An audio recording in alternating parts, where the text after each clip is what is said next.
Hello, this is Man in Gray here with episode 2 of my new series, Reading the 20th Century. This is a book review series where I review one book from each year of the 20th century. And today's video, we're going to be looking at a book from the year 1901, and it's a classic science fiction novel by H.G. Wells called The First Men in the Moon. But before I talk about the book, a little bit about some of the events that occurred in 1901, which turned out to be a rather eventful year. The Victorian era ended with the death of Queen Victoria, who reigned over Britain for 63 years. In the United States, the president, William McKinley, was assassinated. He was shot by an anarchist while attending a World's Fair in Buffalo, New York. He didn't die immediately, but he died from an infection a few days later. And he was succeeded by Theodore Roosevelt, the vice president, who was only 42 at the time. He was and remains the youngest president in American history. U.S. Steel, a company founded by J.P. Morgan, became the first company, the first corporation to be worth $1 billion back in 1901. Scotland Yard established the first fingerprint depository where they kept records of fingerprints to track down criminals. In China, the Boxer Rebellion came to an end. This was a bloody war of rebellion against the Qing dynasty. The Qing dynasty survived, but it was badly weakened and would be toppled about a decade later. Also, Vincent van Gogh's paintings were put on display in the first public exhibition 11 years after his death. And at the same year, the teenage Pablo Picasso had his first exhibition of art at a art gallery in Paris as well. The Nobel Prizes were handed out for the first time in 1901, established, of course, by Alfred Nobel in his will, the inventor of dynamite. And with the exception of a few years during the two world wars, they've been handed out every year since. Also, the inventor Marconi became the first person to transmit a wireless radio signal across the Atlantic Ocean, the first transatlantic wireless message, when he sent a signal from England to Canada. And of course, within a few years, wireless telegraphy became the primary way of sending information to ships at sea. So a number of important events that occurred in 1901. Some of the books that were released in 1901, aside from the one we're going to talk about, include Thomas Mann's massive novel Buddenbrooks, My Brilliant Career by the Australian writer Miles Franklin, the autobiography of Booker T. Washington, Up from Slavery, and a novel by Rudyard Kipling called Kim, and a collection of poems called Poems of the Past and Present by Thomas Hardy. H.G. Wells, Herbert George Wells, was a British writer born in 1866 and who died in 1946. He was a prolific writer and wrote in many different forms, both fiction and nonfiction. He wrote novels, but he also wrote biographies and even a history of the world. But he's best remembered for a series of science fiction fantasy novels that he published beginning in the late 19th century and through the early 20th century.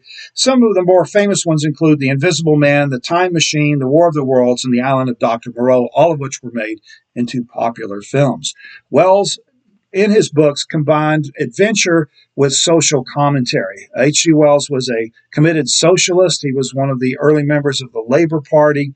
He was also a believer in eugenics and was a pacifist. And early in his life, he was an opponent of Zionism, but at the end of his life, after World War II and when the horrors of the Holocaust became clear, he changed his mind and became a strong supporter of a Jewish state in Palestine for Israel.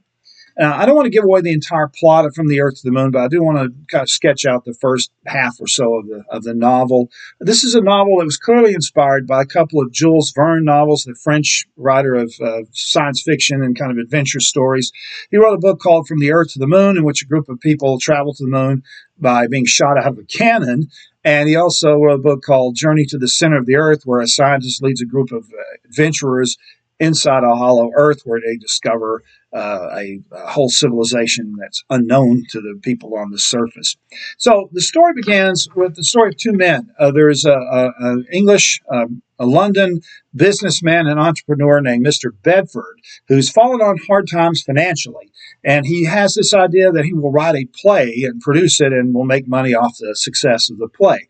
So he rents a bungalow in a small country village and gets to work on this play, hoping to make some money off of it. But every afternoon at the same time, he is interrupted by the loud humming of an eccentric man who walks around town and then walks by his house and kind of gesticulates with his arms and seems to be staring off into the sky and mumbling. And he does this day after day, and it keeps interrupting his playwriting. And so finally, after 2 weeks, Bedford stops this guy and asks what's going on. It turns out this is a guy named Cavour, who's a physicist, and he's working on a anti-gravity substance, which he calls cavorite.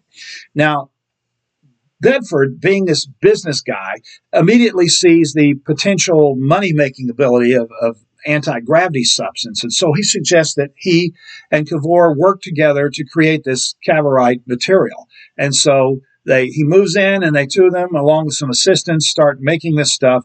But their first test of cavorite turns out to be a disaster because they make a big flat sheet of it, not realizing that it's going to repel the air above it. And it creates this gigantic updraft that destroys Cavour's house and damages a number of the houses around the village and topples trees and so forth. But everyone assumes that it was a freak tornado or windstorm.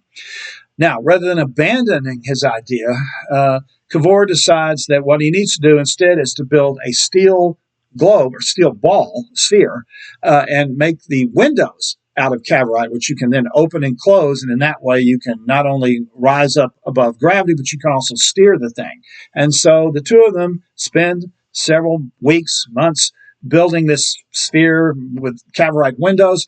And then Cavour fills the sphere with food, water, oxygen supplying chemicals, and lights and everything you would need except, curiously, weapons. And then he announces quite casually that his plan to test this sphere is to fly it to the moon. And he wants Bedford to go with him. Bedford is reluctant, but he doesn't want to be accused of being a coward. And he also sees the potential financial abilities of going to the moon because there's minerals there that could be mined and then taken back and sold. So he reluctantly agrees to go along with him. And after about a week or so journey through space, they crash land in a crater on the moon. And when they get there, they realize that the moon does have an atmosphere, but it's very thin. But it also has a day and night cycle like on Earth, but much longer than the day and night, the 24-hour cycle that we have on the Earth. And at night, it gets so cold that the oxygen in the air actually freezes and falls as snow. And during the daylight hours, it's so hot that everything evaporates and everything just is baked. It's the hottest possible temperature you can imagine. So the only time you can really get out of the sphere and travel around the moon is during the twilight period, where it's not freezing cold and not boiling hot. And so they do that. They unscrew the manhole and get out of the sphere and start traveling around it. And they discover that the gravity is much less on the moon. And they start jumping, and they realize they can jump huge distances, much like Superman. And in their enthusiasm, though, they get so far away from the sphere that they can no longer see it. And the oxygen level on the moon causes these plants to grow extremely fast.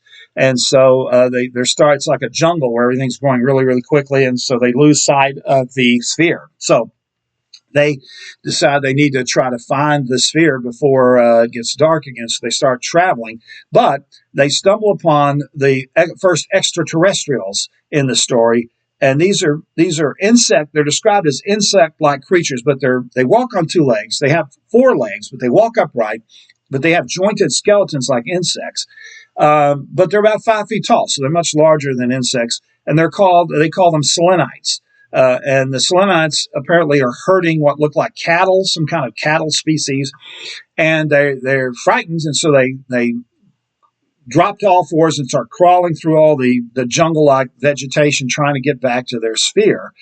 but they're so hungry that they decide to take a chance and eat some of the fungi that's growing on the ground. But it turns out the fungi have opioid-like characteristics, and so they're both kind of knocked loopy from them. They're groggy from this intoxication, and it's then that they're captured by these Selenite aliens, who then take them below ground. And we learn that the Selenites live most of the time below ground in a hollow moon, which they have hollowed out as kind of like through a series of elaborate tunnels.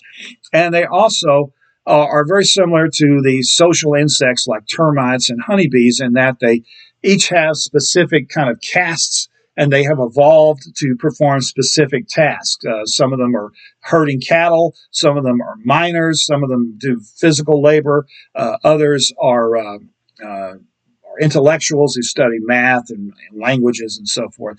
And their brains have all evolved to handle these different things.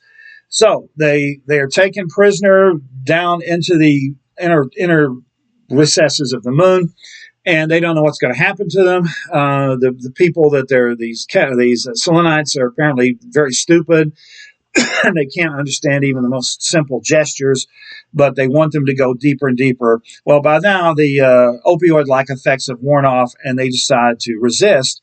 And so they so they get into a fight with these people, and they discover, like Superman, that because they have their low gravity of the moon, they're exceptionally strong. So they're easily able to defeat, and they even kill some of the Selenites.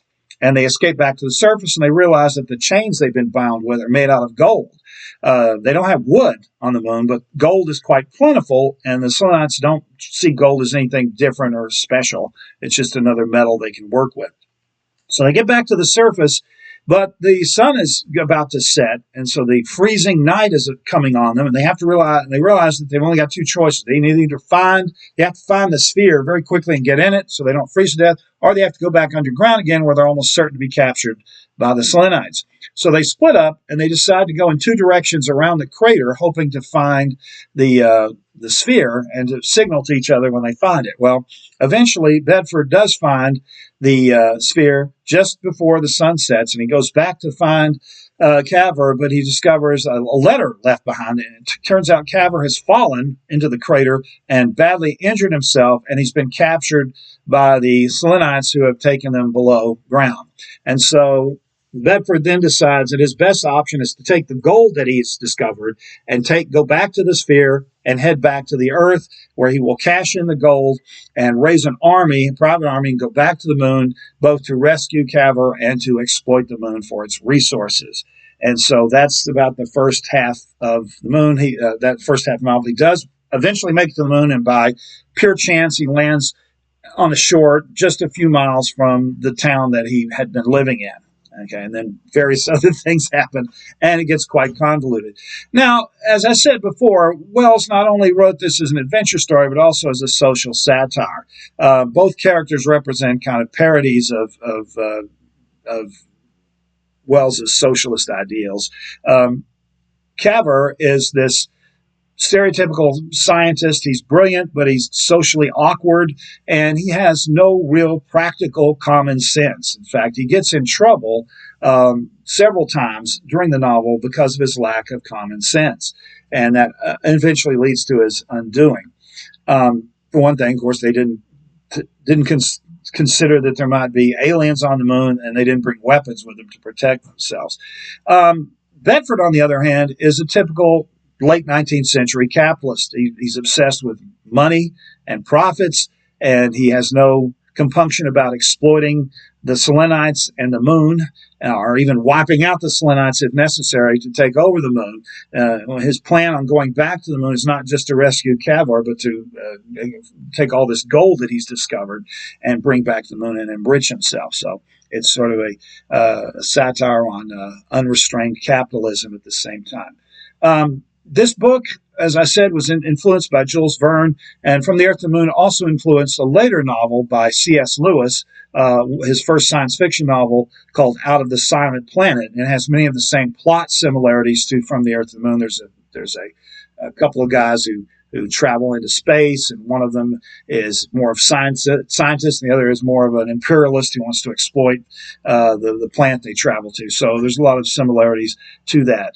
So, if you are interested in science fiction, particularly the early history of science fiction, this is a really good book. It's not my favorite H.G. Wells book. I think, to me, The Time Machine or The Invisible Man are more interesting. It does kind of bog down a little bit in the final chapters where the Cavor sends radio signals back to the Earth, and there's this transcript of the messages he's sending, and that's kind of sluggish reading, but it does have an exciting ending though. So it's not my favorite H.G. Wells book, but it is one that's certainly worth reading, particularly if you're interested in the early history of science fiction. Now, next week I'll be back with a book from 1902, and it's going to be I'm going to talk about one of the very first self-help books, a book called As a Man Thinketh, which is still in print and is still very influential today. It was kind of a template for a lot of self-help books. So we'll do that when we come back next week. Till then, hope to see you then. This is Man in Gray, another Man in Gray book review. Thanks for watching.